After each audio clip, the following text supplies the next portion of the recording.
मीरा भाईंदर मधून एक धक्कादायक बातमी समोर आली आहे। तलाव रोड परिसरातील एका इमारतीत बिबट्याने शिरकाव घातला आहे।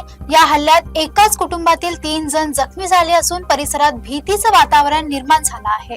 राज्यातील पुणे, नागपूर, नाशिक नंतर आता थेट मुंबईजवळ बिबट्याची दहशत पाहायला मिळतीये। मीरा भाईंदर मधील बीपी रोड मागील तलाव रोड परिसरात आज सकाळी साधारण 8च्या सुमारास बिबट्या दिसून आला। साईबाबा हॉस्पिटलच्या शेजारी असलेल्या पारिजात इमारतीत या बिबट्याने थेट प्रवेश केलाय। इमारतीतील एका घरात त्यावेळी 4 जण उपस्थित होते। बिबट्याने घरात शिरताच उपस्थितांवर अचानक हल्ला केला। या हल्ल्यात 25 वर्षाची तरुणी आणि 2 पुरुष गंभीर जखमी झालेत। जखमींना तातडीने नजीकच्या साईबाबा हॉस्पिटलमध्ये उपचारांसाठी दाखल करण्यात आले। घरातून आरडाओरड ऐकून आजूबाजूच्या नागरिकांनी तात्काळ पोलीस आणि अग्निशमन दलाला घटनेची माहिती दिली।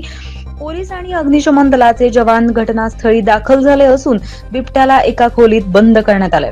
वन विभागाचे अधिकारीही घटनास्थळी रवाना झाले असून बिबट्याला जेरबंद करण्याचे प्रयत्न सुरू आहेत। दरम्यान दाट लोकवस्तीच्या परिसरात बिबट्याचा वावर आढळल्याने नागरिकांमध्ये भीतीचं वातावरण आहे। प्रशासनाकडून नागरिकांना घराबाहेर न पडण्याचं आणि सतर्क राहण्याचं आवाहनही करण्यात आलंय।